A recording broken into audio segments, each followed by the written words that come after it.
Hello guys, welcome to my channel Educate India. Here we start monotonic sequence.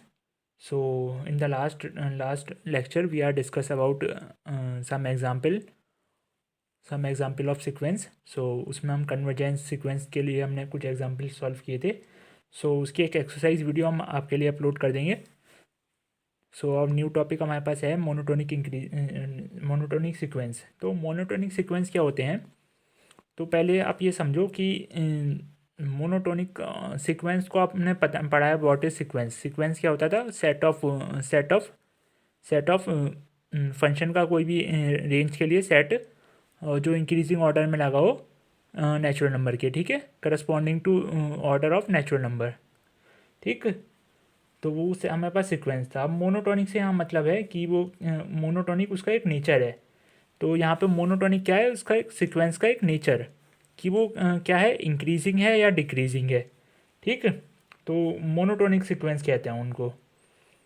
सही है. Monotonic एक nature है sequence का कि वो या तो उसकी जो वैल्यूज़ हैं वो इंक्रीजिंग हो रही हैं या डिक्रीजिंग हो रही हैं. मतलब कि अगर हम कोई भी एक फंक्शन के लिए अगर आर सेट लिख रहे हैं, सही है, तो अगर हम लिख रहे हैं कि 2, 4, 5, 6, अगर हम एन स्क्वायर के लिख रहे हैं तो यहाँ पे क्या आएगा? यहाँ पे अगर हम देखें तो 1 और 2 के लिए 4 आ जाएगा, 3 के लिए 9 आ जाएगा. और ऐसे ही अगर हम देखें 9 के लिए 3 के लिए 16 आएगा, फिर ऐसे ही 25 आएगा. तो सो ऑन ऐसे ही चलता रहेगा. ठीक है, तो ये क्या है कि इंक्रीज़ हो रहा है. सही है, इंक्रीज़ हो रहा है ये. ठीक, तो ऐसे अगर ये इंक्रीज़ आपको दिख रहा है, इंक्रीजिंग हो रहा है, तो ये क्या होगा? मोनोटोन है, मोनोटोनिक सीक्वेंस है, ये इंक्रीजिंग सीक्वेंस है. ठीक है. सो डेफिनेशन देखते हैं हम. डेफिनेशन क्या कहती है अपनी? डेफिनेशन एक a sequence is called monotonic sequence, और मोनोटोनिक सीक्वेंस कहेंगे उसको, मोनोटोन सीक्वेंस कहेंगे या मोनोटोनिक सीक्वेंस कहेंगे जब वो क्या हो, उसकी कोई भी मतलब ये वाली सेकंड वैल्यू है ना, तो ये इसको हम क्या लिख सकते हैं? x(n+1) लिख सकते हैं. सही है, x(n+1), और ये पहली वैल्यू इसको हम क्या लिख सकते हैं? xn. ठीक, xn और xn+1. तो इनके बीच में क्या रिलेशन हो? या तो क्या हो? xn क्या हो? छोटा हो सकता है, बड़ा हो सकता है किससे? xn+1 से. ठीक, या अगर बड़ा है xn+1 के लिए इक्वल है या बड़ा है, जैसे भी है, for all n belongs to natural number. और दूसरा हम क्या कह सकते हैं कि ये इसके लिए छोटा हो सकता है, तो ये यहाँ पे लेस देन का साइन लगा लें. फॉर ऑल ये फॉर ऑल का सिंबल होता है अपने पास. For all n belongs to natural number. ठीक, सही है. तो ये दो केसेस बन सकते हैं कि अगर जो उसकी जो यानी जो सेकंड टर्म आ रही है या जो भी टर्म आ रही है, जो फर्स्ट टर्म के बाद दूसरी टर्म के बाद जो टर्म्स आ रही हैं, वो तो या छोटी हो सकती हैं या बड़ी हो सकती हैं. तो दोनों केस हमने लिख लिए. तो उसके लिए हम कहेंगे वो मोनोटोनिक सीक्वेंस है या मोनोटोन सीक्वेंस है. तो ये दो कंडीशन सेटिस्फाई होनी चाहिए उसमें. ठीक, अगर हम स्पेशली बात करें कि मोनोटोनिक के दो उसमें हमने कैटेगराइज किया इसको. Monotonic increasing monotonic increasing sequence. सो इंक्रीजिंग सीक्वेंस में आपको क्या क्या क्या लगेगा कि जो उसकी दूसरी टर्म है वो क्या हो जाएगी? जो इसकी सेकंड टर्म आ रही है वो इंक्रीज आएगी. तो हम क्या कह रहे हैं यहाँ पे? If A sequence is monotonic increasing sequence या मोनोटोन नॉन डिक्रीजिंग सीक्वेंस. बात वो ये कि अगर कोई सीक्वेंस मोनोटोनिक इंक्रीजिंग है, टोनिक इंक्रीजिंग है, और क्या हो सकता है? Monotonic non decreasing. दोनों एक ही बात है. नॉन डिक्रीजिंग, अगर वो डिक्रीज नहीं हो रहा तो क्या होगा? इंक्रीज ही होगा.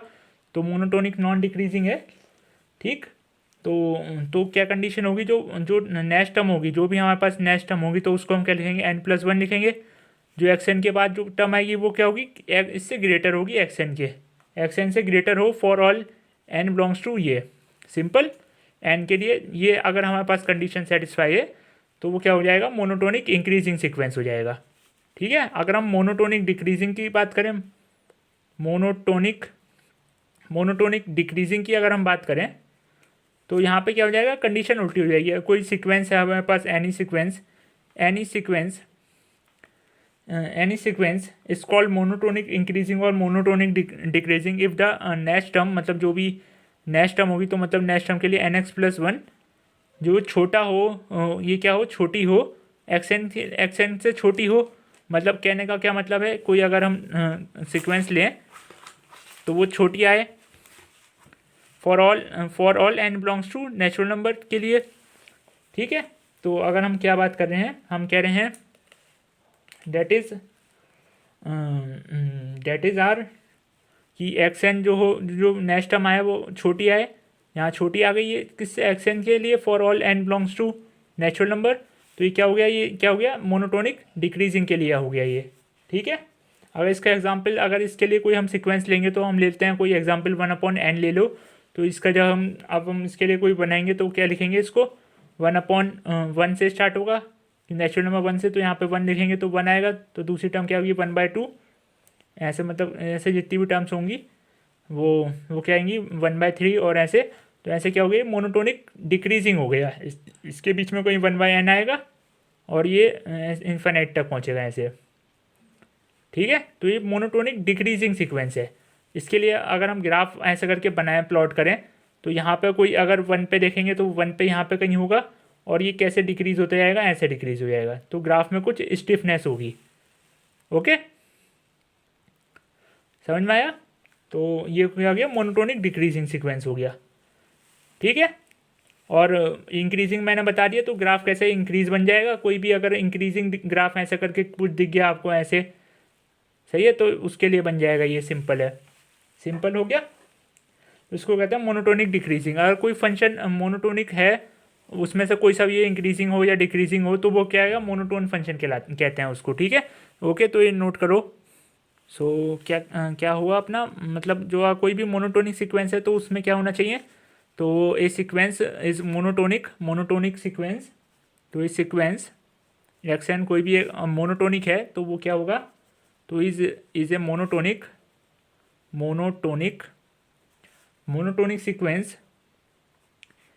सीक्वेंस होगा। कब होगा monotonic sequence, if it is, वो क्या हो, if it is monotonic increasing हो या फिर क्या हो, मोनोटोनिक डिक्रीजिंग हो। मोनोटोनिक इंक्रीजिंग हो, इंक्रीजिंग के लिए मैंने ऐसे लिख दिया, इंक्रीजिंग हो, और क्या हो, मोनोटोनिक डिक्रीजिंग हो, ठीक है। तो सिंपल हो गया ये।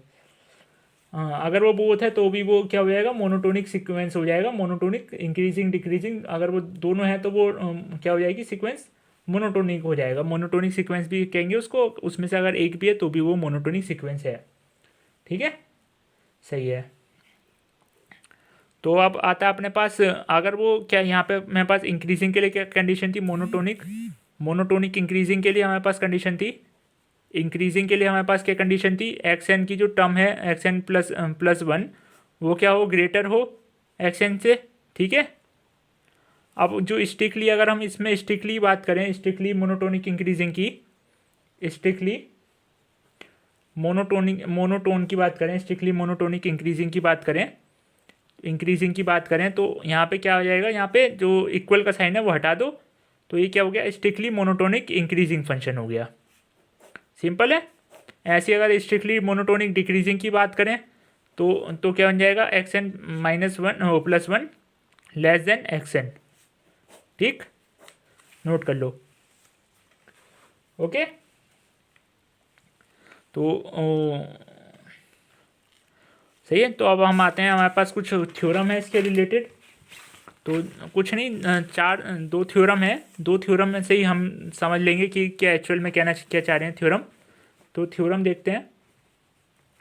थ्योरम है अपने पास, थ्योरम नंबर फर्स्ट ये है अपने पास, आपको मैंने समझा दिया मोनोटोनिक इंक्रीजिंग और डिक्रीजिंग क्या होता है और स्ट्रिक्टली इंक्रीजिंग क्या है। अगर कोई भी फंक्शन मोनोटोन है तो थ्योरम हमारे पास कहती है a monotonic monotonic increasing function, monotonic increasing sequence is convergent होगा। मोनोटोनिक इंक्रीजिंग सीक्वेंस क्या होगा, convergent if and only if if, इसको हम इफ़ एंड ओनली इफ़ को कैसे लिख सकते हैं, आई, इसको हम कैसे लिख सकते हैं, और I double I F, if and only if को ऐसे भी लिखते हैं हम कई जगह, if and only if it is bonded. Okay, ये बन गया अपने पास। ठीक है, तो कोई भी अगर मोनोटोनिक इंक्रीजिंग सीक्वेंस है, अगर वो कन्वर्जेंट है तो वो क्या होगा, बॉन्डेड भी होगा। कब कन्वर्जेंट होगा, जब वो बॉन्डेड होगा। अगर कोई मोनोटोनिक सीक्वेंस अगर है वो कन्वर्जेंट है तो वो उसके लिए क्या कंडीशन है, बस जब वो बॉन्डेड होगा तब वो कन्वर्जेंट भी होगा। ठीक है, ठीक है। इसका आप प्रूफ देखना चाहते हो तो प्रूफ भी ले लो, वैसे पूछा नहीं जाता, फिर भी हम शॉर्ट में आपको समझा देते हैं क्या है इसका प्रूफ। अगर कोई भी हमने सीक्वेंस मोनोटोनिक इंक्रीजिंग सीक्वेंस लिया, हमने एक्सन कोई मोनोटोनिक इंक्रीजिंग सीक्वेंस ले लिया, ठीक है। सो अगर ये मोनोटोनिक इंक्रीजिंग सीक्वेंस है तो इसमें इसके लिए अगर देखेंगे तो हमारे पास क्या बन के आएगा, तो देखते हैं फिर अब। सो हमने कोई भी एक एक्सन ले लिया, एक्सन कोई भी एक क्या है, ये हमारे पास कोई भी मोनोटोनिक इंक्रीजिंग सीक्वेंस है, तो हमने एक ले लिया मोनोटोनिक इंक्रीजिंग सीक्वेंस। अब इसको ध्यान से समझना, वैसे ये कोई भी आता नहीं है, कभी नहीं पूछा गया ये। सो हमें क्या पता है, every convergent sequence is bonded.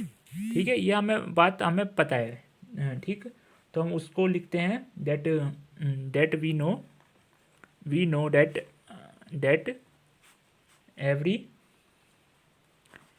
Every convergent sequence is bounded, ये हमें पता है। ठीक है, सो देयरफॉर तो हम क्या कह सकते हैं, कन्वर्जेंट सीक्वेंस बॉन्डेड होते हैं, तो कन्वर्जेंट मोनोटोनिक इंक्रीजिंग सीक्वेंस भी क्या होंगे, बॉन्डेड होंगे। सही है, तो हम सिंपली हम क्या कह सकते हैं, कन्वर्जेंट मोनोटोनिक इंक्रीजिंग सीक्वेंस क्या होंगे, इसको मैंने शॉर्ट में लिख दिया, convergence monotonic increasing sequence is also bonded. ठीक है, इज ऑल्सो बॉन्डेड। ओके, अब इसको हम क्या कर लें, इसका हम रिवर्स देखें। अब रिवर्स क्या देखें, अगर कोई भी सीक्वेंस इंक्रीजिंग है, मोनोटोनिक इंक्रीजिंग है और वो कन्वर्जेंट है तो वो बॉन्डेड है। अगर कोई भी सीक्वेंस बॉन्डेड है और वो मोनोटोनिक इंक्रीजिंग है तो वो कन्वर्जेंट होना चाहिए। यह हमारे पास थ्योरम कह रही है, तो इसको हम प्रूव करना चाह रहे हैं, तो इसका कन्वर्स ही तो कर रहे हैं हम। तो हम क्या कर लेते हैं, कोई भी हम इसका कन्वर्स लिख लेते हैं, कन्वर्सली। तो हम इसको क्या कर लें, लेट कर लें। तो हमने क्या लेट करी, कोई भी एक सीक्वेंस जो है बॉन्डेड है, इसका कन्वर्स से हम लेके चलते हैं, कोई भी सीक्वेंस क्या है, is bonded, SQN is bonded. ठीक, सो बॉन्डेड है, और बॉन्डेड है तो कोई भी इसके मतलब इसका कोई एक अपर बॉन्ड होगा। सो किसी भी एक लाई कर रहा है किसी भी एक सेट में, तो सपोज कर लिए हमने क्या बना लिया, एक सेट बनाया, ए सेट, जिसमें ये इसकी जो टर्म्स हैं वो लाई करेंगी। सो एक्स एन लाई करता है उसमें, such that n belongs to n. तो इस सेट का कुछ एक अपर बॉन्ड होगा, तो हमने अपर बॉन्ड को क्या ले लिया, अपर बॉन्ड होगा, तो उसको हम ले लिया एल। ठीक है, अपर बॉन्ड हमने क्या ले लिया, एल ले लिया। और ये हमारे पास सेट क्या है, नॉन एम्प्टी सेट है। नॉन एम्प्टी होगा मतलब कोई इसके अंदर कोई ना कोई टर्म होगी, नॉन एम्प्टी सेट है ये। ठीक है, तो हमने एक अपर बॉन्ड एल ले लिया। सो अगर हम देखें कि एल के लिए देखें तो हम क्या कहेंगे, तो लेट देयर कोई भी हम एप्सिलॉन ले लें ग्रेटर देन ज़ीरो, कोई भी एक नंबर ले लें एप्सिलॉन ग्रेटर देन ज़ीरो, तो उसके लिए क्या होगा, एप्सिलॉन ग्रेटर देन ज़ीरो। सो हमने ले लिया कोई भी एप्सिलॉन ग्रेटर देन ज़ीरो, तो और हमने क्या कहा कि एल माइनस एप्सिलॉन जो होगा, एल माइनस एप्सिलॉन वो क्या होगा, छोटा होगा एल से, कह सकते हैं। सही है, और वेयर एल माइनस एप्सिलॉन क्या है, नॉट ए अपर बॉन्ड। ये कोई अपर बॉन्ड नहीं है, तो ये अपर बॉन्ड नहीं है, तो ये क्या है, इसके लिए हम ये रिलेशन लिख सकते हैं। एक्सन क्या होता है, कोई भी एक इसका कोई हमने क्या ले लिया, एप्सिलॉन ग्रेटर देन ज़ीरो ले लिया, इतना छोटा, की जो इसमें लाई कर रहा हो, इसके बीच में कोई लाई कर रहा हो, तो उसमें से जब हम एल माइनस कर देंगे कोई भी एक क्या होगी, ये एप्सिलॉन है क्या एक्चुअल में, एप्सिलॉन क्या होगी, इसको अगर हम नंबर सीरीज पे ऐसे ले लें, नंबर सीरीज पे ले लें और यहाँ से कोई भी एक छोटा सा पार्ट ये इतना सा पार्ट, तो ये क्या है, बहुत छोटा पार्ट है एप्सिलॉन। तो कोई यहाँ पे कोई एल हमने अपर बॉन्ड इसका लिया है, तो कोई एल है, तो एल माइनस एप्सिलॉन क्या होगा, एल से छोटा होगा, इतना सा पार्ट इससे छोटा होगा। ठीक है, समझ में आ गया। तो ये हमने ले लिए। ओके, सो हम क्या कर सकते हैं, ये अपर बॉन्ड नहीं होगा। ठीक, अब जितनी भी टर्म होंगी, जितनी भी एक्सएम की अगर कोई भी टर्म है जिसके लिए ये हमारे पास आ रहा है, सो हम क्या कह सकते हैं, कोई तो टर्म होंगी जो इसके बीच में आएंगी, जो एक्स की टर्म होंगी, एक्स एन की जो टर्म होंगी जो इसके बीच में आएंगी, तो वो क्या होंगी, हमने ले लिया वो एक्स एम टर्म है, एक्स एम कोई भी टर्म है जो एक्स एम जो इसके बीच में लाई कर रही हैं, और क्या कह सकते हैं, एक्स एम, और कोई भी एक यहाँ पे नंबर होगा जिसके बाद की स्टार्ट होंगी एक्स एम, तो एक्स एम लाई करेंगी इससे बड़ी होंगी, for m greater than equals to n not, कोई भी हमने एक एन नॉट ले लिया जिससे बड़ा है और उसके बीच में टर्म लाई कर रही है ये। तो मैं कहना क्या चाह रहा हूँ, कोई हमने ये लाइन ली और हमने क्या लिया, एक हमने शॉर्ट ये ले लिया, बहुत एप्सिलॉन छोटा सा ले लिया। अब यहाँ पे एक यहाँ पे कुछ हमने ले लिया एम नॉट, ये कोई एन नॉट है यहाँ पे। अब इससे बड़ा क्या होंगी, जो भी टर्म होंगी वो एम ने शो करी हमने, कोई भी इससे बड़ी टर्म एम से शो करी, जिसके लिए जो एक्स एम होगा वो क्या होगा यहाँ पे बड़ा होगा इससे, ये इतने बीच में जो पार्ट आएगा उससे बड़ा होगा। सिंपल है, ठीक है, सिंपल। सो हम क्या कह सकते हैं, ठीक है, जिससे लिए ये बड़ा होगा, for all m greater than n not, तो इसको for n not belongs to n, इसको क्या करते हैं हम, इक्वेशन कहते हैं फर्स्ट। अब यहाँ जाओ, सही है। अब ये क्या हमें पता है, मोनोटोनिक इंक्रीजिंग सीक्वेंस है, ये भी हमें पता है। तो मोनोटोनिक इंक्रीजिंग सीक्वेंस है, तो अगेन ये सीक्वेंस ये क्या है, मोनोटोनिक इंक्रीजिंग है। सो इंक्रीजिंग के लिए हम क्या लिख सकते हैं, वी हैव दैट जो हमारे पास एन जो होगा एक्स एन, कोई भी एक्स एन हमने लिया वो होगा इससे greater n equal x m के लिए, फॉर ऑल एन जो हमारे पास हमने एम में और एन में क्या रिलेशन है, वो एन जो है बड़ा है एम से। तो वही है इंक्रीजिंग के लिए क्या होता है, अगर ये बड़ा है, एन बड़ा है, तो ये क्या हो गया, ये कोई भी इससे एम से बड़ी टर्म है तो हम इसको एन प्लस वन भी कह सकते हैं, वही टर्म है। तो एक्स एन और एन प्लस वन का जो रिलेशन था वही रिलेशन को हम ऐसे लिख लिया हमने ट्रांसफॉर्म करके। ठीक, तो इसको इक्वेशन कह दो सेकंड। ठीक है, अब क्या देख लें, दो इक्वेशन से आपको क्या समझ में आया, दैट इज फर्स्ट इक्वेशन से हमने क्या कहा कि हमने फर्स्ट इक्वेशन से क्या कहा, कोई भी एम एक्स एन वो एक्स एम लेस मतलब ग्रेटर है 1 एप्सिलॉन से, वो एल माइनस एप्सिलॉन से। तो यहाँ पे एम की वैल्यू क्या, एक्स एन क्या लिख दें यहाँ पे, और ये एक्स एन क्या है, एक्स एम ये किससे छोटा है, ये किससे छोटा है, ये इससे छोटा है, एक्स एन से छोटा है। तो हम इन दोनों के बीच में क्या रिलेशन लिख सकते हैं, एक्स एन जो होगा ये भी छोटा होगा एल माइनस एप्सिलॉन के, ठीक है, छोटा होगा। फॉर ऑल यहाँ पे हमने क्या लिया है, एन है, तो यहाँ पे for all n belongs to, for all n greater than वहाँ पे क्या थी हमारे पास, जो इस वाले टर्म के लिए थी वैल्यू, वो एन नॉट थी, ग्रेटर देन और इक्वल्स टू एम नॉट, और एन नॉट किससे बिलोंग कर रहा है, एन से लिए। तो इक्वेशन कर लो इसको थर्ड, समझ में आ गया, थर्ड इक्वेशन आ गई है, सही है। ओके, इसको ऐसे कर लो बॉक्स में, ये इतना है, ये इतना पार्ट, सही है। अब जो एल है हमारे पास क्या है, अपर बॉन्ड है, एल क्या है हमारे पास, अपर बॉन्ड है। तो इससे भी एल माइनस वन मतलब एल यहाँ पे क्या है, अपर बॉन्ड है, तो अपर बॉन्ड से जो भी टर्म होती है वो सारी छोटी होती हैं। तो इक्वेशन हम 4 के लिए क्या लिख सकते हैं, तो एल जो भी हमारे पास है अपर बॉन्ड है, तो उससे सारी इक्वेशन क्या होंगी, एक्स एन की जो भी वैल्यू होंगी छोटी होंगी, और एक्स एन एल किससे छोटा होगा अपना, एल प्लस एप्सिलॉन से। और ये क्या होगा, ये कोई भी उससे लाई नहीं कर रहा, मतलब हमारा ए सेट से लाई नहीं कर रहा, तो ये अपर बॉन्ड नहीं है, ये है अपर बॉन्ड। तो ये भी क्या होगा, एक ऑलमोस्ट अपर बॉन्ड ही कहलाएगा ये भी, ठीक है। For n belongs to n. ठीक ठीक, ये लिख सकते हैं।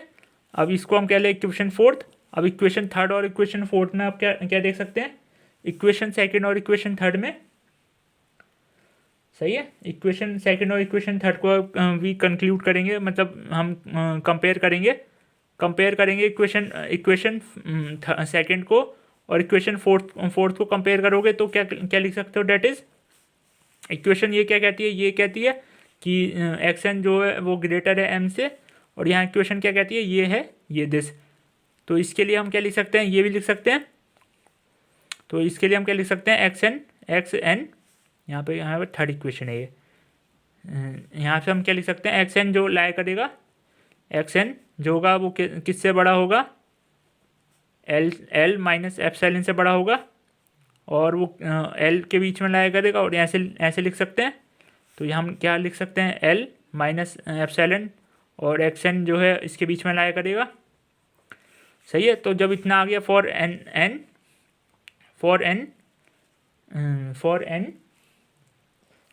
N greater than n not के लिए।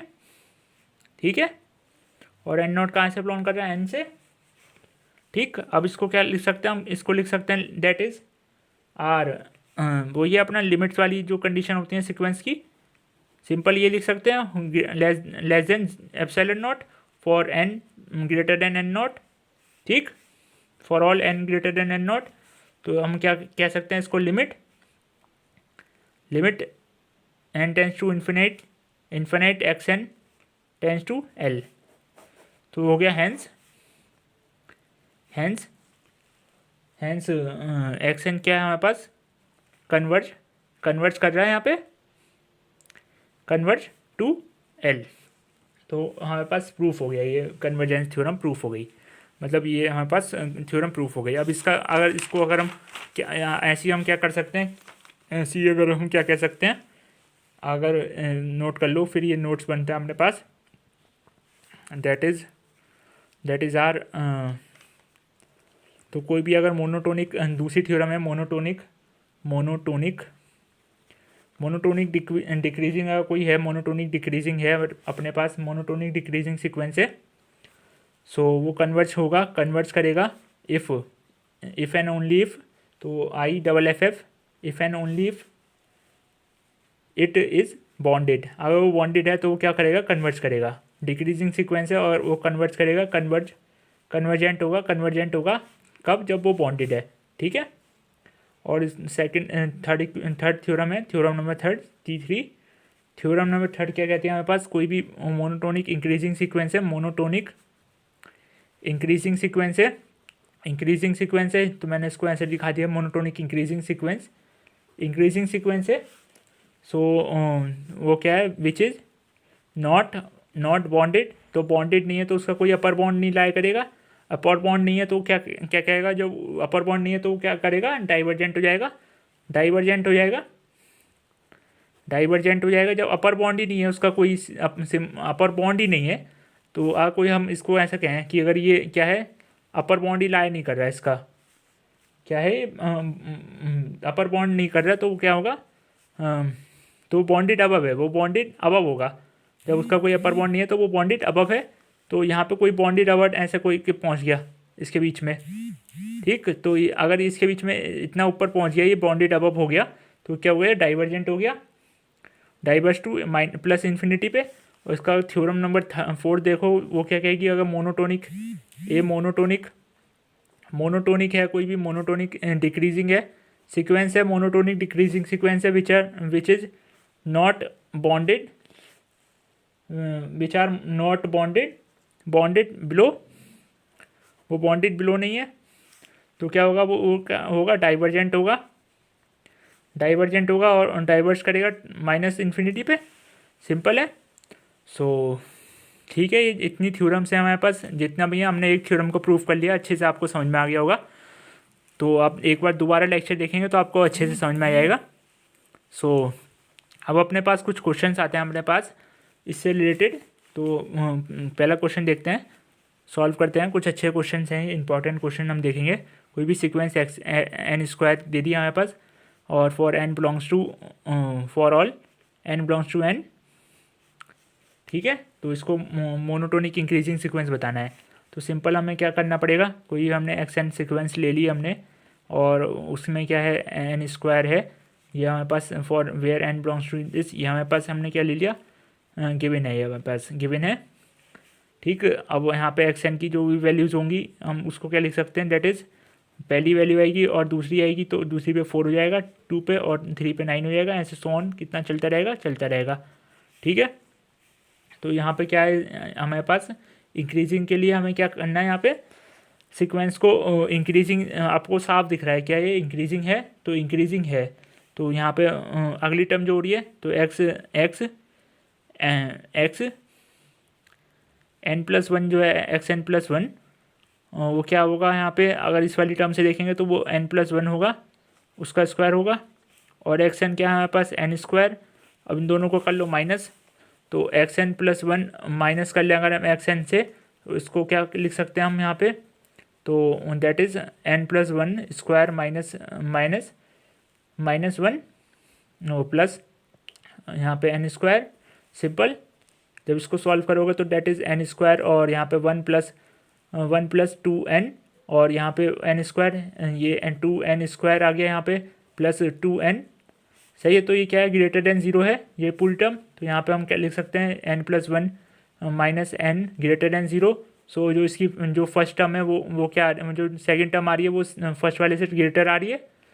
तो ये हमारे पास क्या कंडीशन होती है, मोनोटोनिक इंक्रीजिंग हो जाएगा। ये सिंपल है, आसान क्वेश्चन है। ऐसे ही अगर हम दूसरा क्वेश्चन देखें, question number second. So question number second हमारे पास क्या है, क्वेश्चन नंबर सेकंड अगर हम देखें, एक्स एन हमारे पास गिवन है, एक्स एन क्या लास्ट टर्म जो होती है वो एक्स एन होती है, तो वो गिवन है हमारे पास, दैट इज़ इस टाइप में हमारे पास गिवन है। तो इसमें भी बताना है कि मोनोटोनिक डिक्रीजिंग सीक्वेंस है, और ये क्या है, शो डैट ये बॉन्डेड भी है, और इसकी लिमिट जो है वो बॉन्डेड भी बताना है, उसकी लिमिट क्या बतानी है, मतलब जो सीक्वेंस है टेंड कर रहा है, x n tends to convergent है, और उसकी लिमिट आ रही है 1 2 और 3। ठीक है। तो ये क्वेश्चन भी अच्छा है, क्वेश्चन एक बार नोट कर लो आप, कैसे करना है अभी बताते हैं इसको। सो वही सेम थिंग है, जैसे हमें वी नो, हमें क्या पता है कि एक्स एन पता है, एक्स एन इक्वल्स टू क्या है, 2n - 7, और यहाँ पे 3n+2। अब हम यहाँ से क्या निकाल सकते हैं, एक्स एन+1 निकाल सकते हैं, that is 2n+1 - 7 upon 3n+1 +2। तो इसको सॉल्व करेंगे तो क्या आएगा, 2n+2 - 7 अपॉन 3n+3 +2, और इसको सॉल्व करेंगे तो that is 2n - 5 upon 3n+5, simple. Okay. तो आपको क्लियर हो गया होगा, यहाँ पे हमने ये करा। अब क्या देखेंगे यहाँ पे, हम यहाँ देखेंगे, सो हेयर वी चेक क्या है यहाँ पे, इंक्रीजिंग दिखाना है ना, इंक्रीजिंग। तो इंक्रीजिंग के लिए हमारे पास कंडीशन वही है, अपना क्या चेक करना है, सिंपल। तो यहाँ पे एक्स n+1 माइनस देख लो एक्स एन, तो इसको जब हम सॉल्व करेंगे तो that is 2n - 5 upon 3n +5, minus आ जाएगा यहाँ पे कितना है, -2n - 7 अपॉन में क्या है अपने पास 3n+2, सिंपल है। और इसको जब सॉल्व कर लोगे तो अब क्या मिल जाएगा आपको, यहाँ पे अपॉन में कुछ एलसीएम आएगा इसका, तो एलसीएम यह हो गया अपने पास 3n+7, 2 यहाँ पे 2, और यहाँ पे इसकी मल्टीप्लाई 2n माइनस है यहाँ पे -5, और यहाँ पे 3n+2 और यहाँ पे माइनस के लिए ये आ गया, तो 2n - 7, और इसके लिए ये, सो यहाँ पे 3n+5। जब इसको सॉल्व करोगे तो क्या आएगी, ग्रेटर देन 0 की टर्म आएगी। तो कोई भी एक ये जो टर्म आ रही है पूरी क्या आ रही है, ग्रेटर देन 0 आ रही है। ठीक है, आप सॉल्व कर लो, ग्रेटर देन 0 आएगी। ठीक, यहाँ से जब इसको मल्टीप्लाई करेंगे तो 6n² आएगा, और यहाँ से इसको मल्टीप्लाई करेंगे तो वो भी 6n², तो वो कैंसिल हो जाएगा। और इसको इससे करेंगे तो -15n आएगा, और इसको इससे करेंगे तो क्या आएगा, -35 आएगा। वो यहाँ से इसको करेंगे तो -27 आएगा, तो यहाँ से वो प्लस हो जाएगा। सही है, यहाँ से वो प्लस हो जाएगा, और यहाँ पे कितना बन रहा है हमारे पास 15, तो 15 माइनस तो माइनस की टर्म आएगी, एक कोई भी माइनस की टर्म आएगी तो इसको देखेंगे, इससे मल्टीप्लाई करेंगे तो माइनस का 10 और माइनस का 10 इससे मल्टीप्लाई करेंगे, इसको इससे मल्टीप्लाई करेंगे तो डेट इज़ माइनस प्लस का 4, तो 10 minus 4 that is also minus term, और वो भी माइनस का आ रहा था, वहाँ पे भी 10 आ रहा था, तो वो कैंसिल आपस में हो गया। तो यहाँ पास क्या बनेगा, 0 से ग्रेटर होगा, that term becomes greater than 0। सो हम क्या लिख सकते हैं अब, ग्रेटर दैन 0 तो xn plus 1 minus xn greater than 0। So here we get n xn plus 1 greater than that xn के लिए ग्रेटर देन है। तो ये कंडीशन काय के लिए होती है, इंक्रीजिंग के लिए कंडीशन होती है। तो हेयर सीक्वेंस क्या हो गया हमारे पास, इंक्रीजिंग हो गया, मोनोटोनिक सीक्वेंस, मोनोटोनिक इंक्रीजिंग हो गया, इंक्रीजिंग सीक्वेंस हो गया। ठीक है। तो सिंपल है, बहुत ही आसानी से हो रहा है, क्वेश्चन आराम से सॉल्व कर सकते हो आप। तो ये मोनोटोनिक इंक्रीजिंग सीक्वेंस हो गया।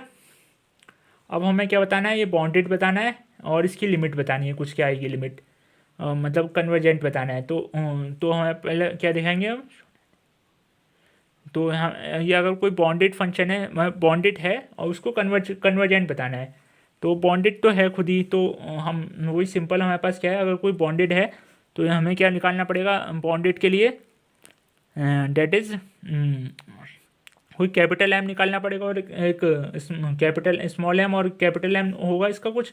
तो हम फिर से लेते हैं दैट एक्सन जो होगा, एक्सन क्या है, ये ऑलवेज यहाँ पे जो भी वैल्यू रखोगे, तो एक्सन पहले लिख लेता हूँ मैं आपको, that is x n equals to 2n minus 7 upon 3n plus 2। सही है, ये है। जब इसको क्या लिख सकते हैं आप, इसको आप क्या लिख सकते हैं, दैट इज़ आर। जब ऊपर वाली टर्म को ओपन करके लिखेंगे तो यहाँ पे क्या, अब ऊपर वाली टर्म को क्या कर लो, स्प्लिट करोगे तो यहाँ पे 3n ले लो ऊपर, और 3n प्लस 2, और उसमें से क्या माइनस कर दो, ये वाली टर्म माइनस कर दो, जो भी आया आंसर, और वो क्या आएगा अपने पास, आंसर आएगा n माइनस, अगर हम देखें सिंपल, अगर हम 3n प्लस 2 कर लें और उसमें से माइनस कर लें कोई ये वाली टर्म, तो 2n माइनस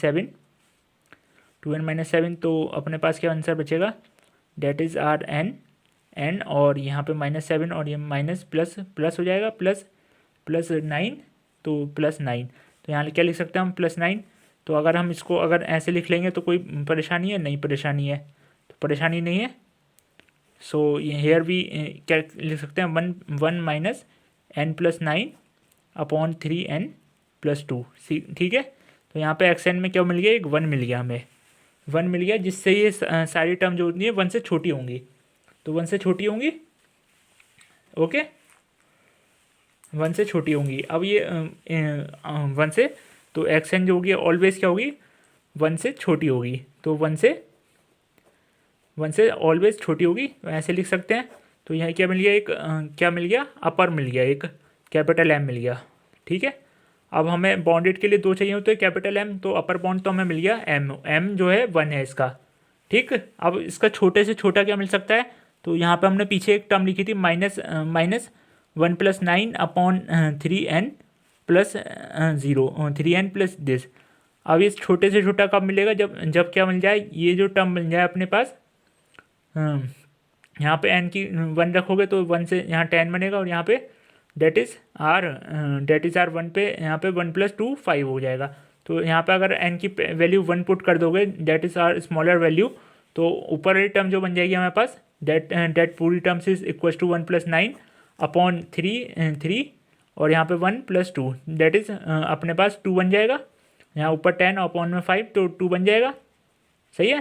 तो अगर हम इसमें 1 माइनस 2 करेंगे तो हमारे पास जो टर्म बन के आएगी डेट इज़ 1, तो इसका लोअर क्या मिल गया, m मिल गया, स्मॉल m मिल गया, m यहाँ पे था ना 1 था, ये हमारे पास था, तो हम यहाँ पे 1 पुट कर देंगे तो ये हमारे पास ये बन जाएगा। अब कोई भी इसके बाद कोई भी पुट करोगे, यहाँ 2 पुट करके देखोगे तो भी हमारे पास क्या बनेगा, यहाँ पे 2 पुट करोगे तो डेट इज़ 6 प्लस 2 8, और 8 और यहाँ पे क्या है, तो 8 प्लस 11, तो ये भी क्या होगा, 1 से बड़ा होगा। 1 से बड़ा होगा तो वो एक्स एन से बड़ा टर्म आ रही है, तो यहाँ पे जो भी एक्स एन आएगा बाकी के लिए वो क्या होगा, वो होगा ग्रेटर एन इक्वल्स टू -1। तो हमारे पास ये मिल गया, क्या मिल गया, एक स्मॉल एम मिल गया। तो फंक्शन के लिए हमारे पास क्या मिल गया, कैपिटल एम भी मिल गया और स्मॉल एम भी मिल गया। तो हैंस इट इज़ बॉन्डेड मिल गया। बॉन्डेड हमें पता चल गया क्या है, बॉन्डेड है। अब बॉन्डेड है तो कन्वर्जेंट के लिए हमें क्या पता चलना चाहिए, इसके लिए कन्वर्जेंट देखना है हमें। तो कन्वर्जेंट में वो ये लिमिट लगा के देखेंगे। तो लिमिट लगा के देखेंगे तो डेट इज़ लिमिट अपना n टेंस टू इन्फिनिटी और एक्स एन। अब इसको हम पुट करेंगे तो limit n tends to infinity, x n की जो हमारे पास वैल्यू है वो क्या है अपने पास, तो वो वैल्यू आपने क्या लिखी थी, n 2n-7 और 3n+2। ठीक है, ये हमारे पास वैल्यूज़ है। अब इस पर लिमिट रखेंगे तो यहाँ पे पहले n ऊपर से कॉमन ले लीजिए, डिनोमिनेटर एंड न्यूमिनेटर से दोनों से कॉमन ले लो। न्यूमिनेटर और डिनोमिनेटर से कॉमन लेंगे तो हमारे पास क्या बन जाएगा, और यहाँ पे 7/n और यहाँ पे क्या 2/n। इसके ऊपर क्या है limit n tends to infinite, इससे कैंसिल, और यहाँ पे लिमिट रखोगे तो बचेगा 2/3। तो यही तो प्रूफ करना था। तो ओके, ये हो गया, फाइनाइट आ गई एक फाइनाइट आ गई, तो ये कन्वर्जेंट हो गया, कन्वर्जेंट भी प्रूफ हो गया, ये कन्वर्जेंट भी हो गया। सो सारे हो गए। तो ये भी एक अच्छा क्वेश्चन था, ये आ जाता है, तो इसको अच्छे से नोट कर लेना। ओके, अब नेक्स्ट क्वेश्चन की साइड चलते हैं हम। So here we get next question, देखते हैं अपना नेक्स्ट क्वेश्चन अपने पास ये है, प्रूव डैट एक सीक्वेंस, कोई भी सीक्वेंस है हमारे पास एक्स एन, जिसके लिए लास्ट उसका एक्स एन जो लास्ट है वो दे रखा है अपने पास n+1 और -n, ये ऐसा कुछ दे रखा है। सो सिंपल है ये भी अपने पास। तो इसको हमने क्या करना है, कन्वर्जेंट प्रूफ करना है, और इसकी जो लिमिट्स आए वो फाइनाइट, उसकी लिमिट फाइंड आउट करनी है। तो कन्वर्ज प्रूफ करना है, कन्वर्जेंट है, और इसकी लिमिट प्रूफ करनी है, लिमिट क्या करनी है, फाइंड आउट करनी है, फाइंड लिमिट। तो क्वेश्चन आपको क्लियर हो गया। तो इसका नाम डालो सॉल्यूशन। तो सॉल्यूशन के अकॉर्डिंग हम क्या करते हैं, सबसे पहले वी नो, हम क्या जानते हैं, हम जानते हैं एक्स एन इक्वल्स टू क्या है, √n+1 और माइनस ये है, ठीक है, √n है। तो हमने एक क्वेश्चन हमने पहले भी किया था जहाँ पे हमने इसको रेशनलाइज करा था, तो यहाँ पे भी सेम वैसे ही करेंगे, इसको रेशनलाइज करेंगे। तो here we multiply with their conjugate, तो इसके मल्टीप्लाई कर देंगे तो n+1 यहाँ से पॉजिटिव, यहाँ प्लस आएगा, यहाँ पे क्योंकि माइनस है तो यहाँ पे प्लस वाले से मल्टीप्लाई कर लेंगे और मल्टीप्लाई डिवाइड कर लेंगे। सो ये हेयर +n, सिंपल है। जब इसको सॉल्व करेंगे तो ऊपर प्रॉपर्टी बन गई, तो उसको ओपन कर लेंगे। तो ऊपर क्या जाएगा,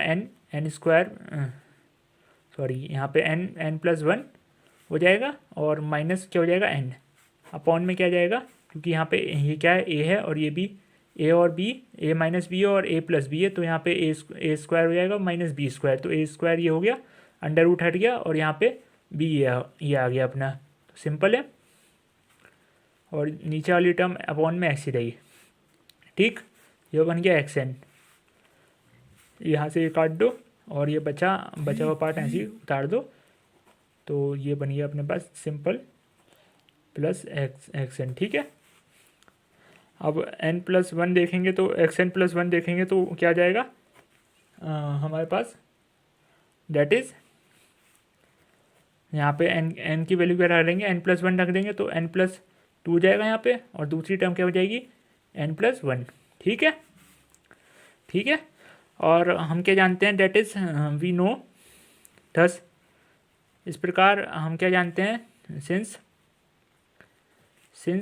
हमें क्या पता है, दैट इज़ हमें पता है जो भी यहाँ पे एक्स एन है, xn+1 है, वो n से तो ग्रेटर ही होगा, ठीक है।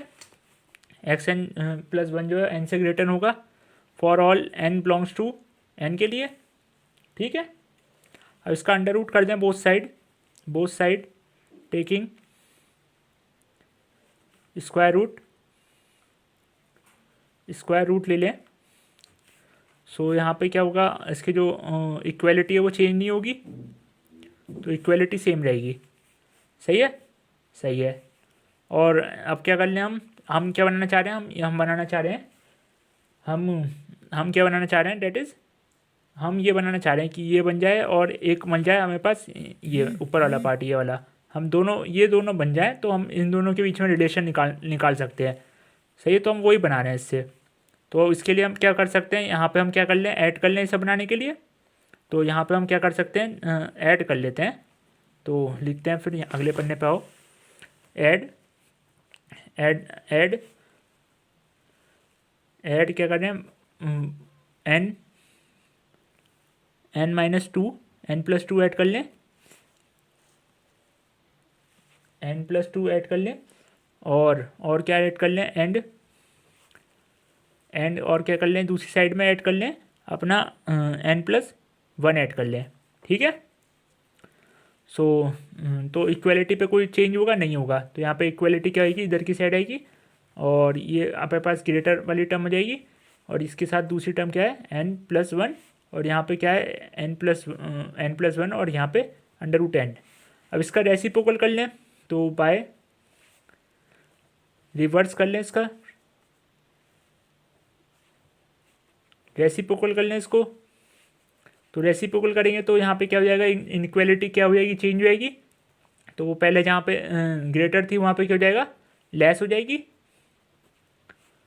सिंपल। तो यहाँ पे क्या हो जाएगा, साइन चेंज हो जाएगा, दैट इज़ 1/(n+1) और √n। ठीक है। तो ये टर्म आपको क्या दिख रही होगी, ये xn+1 की टर्म दिख रही है, और ये हमारे पास क्या मिल रही है, ये xn की टर्म आ रही है। ठीक। तो ये हमारे पास कौन सा केस हो गया यहाँ पे, जब भी कोई ऐसा केस होता है तो ये होता है हमारे पास डिक्रीजिंग का। तो यहाँ पे डिक्रीज सीक्वेंस क्या होगी, मोनोटोनिक डिक्रीजिंग सीक्वेंस बन गया, ये मोनोटोनिक डिक्रीजिंग सीक्वेंस हो गया। ठीक है।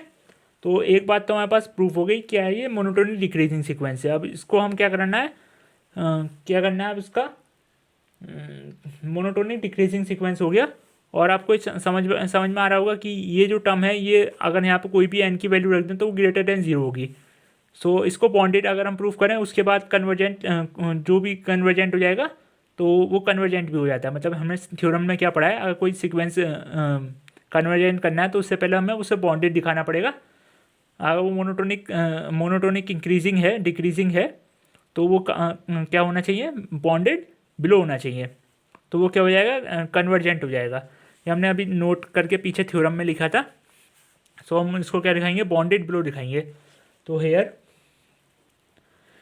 हेयर आपको क्या समझ में आ रहा है, हेयर एक्स एन ऑलवेज क्या होगा, ग्रेटर देन 0 होगा, बिकॉज क्योंकि वेयर जहाँ पे एक्स एन की जो वैल्यू है वो क्या है, √1+1, और ये ये है, तो ये क्या होगी, ऑलवेज ग्रेटर देन 0 होगी।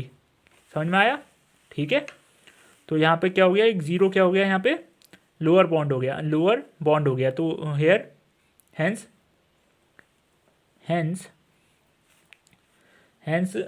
इसके लिए क्या लिख सकते हैं हम, hence our sequence is monotonic increasing and bounded, hence sequence is bounded below. इसके लिए क्या मिल गया, लोअर मिल गया, मतलब स्मॉल m मिल गया, जिससे सारी टर्म क्या है, बड़ी हैं। तो जिसके लिए स्मॉल m मिल गया, तो ये क्या मिल गया, बॉन्डेड बिलो मिल गया, बॉन्डेड बिलो बन गया सीक्वेंस, बॉन्डेड बिलो क्या है, मोनोटोनिक है, तो यहाँ पे लिख दो मोनोटोनिक सीक्वेंसेस बॉन्डेड बिलो। सो अब हम क्या कह सकते हैं, अब ये बॉन्डेड बिलो मिल गया तो ये कन्वर्जेंट भी होगा, यही तो थ्योरम कहती है हमारे पास। सो अकॉर्डिंग टू थ्योरम, तो एवरी मोनोटोनिक क्या है, डिक्रीजिंग सीक्वेंस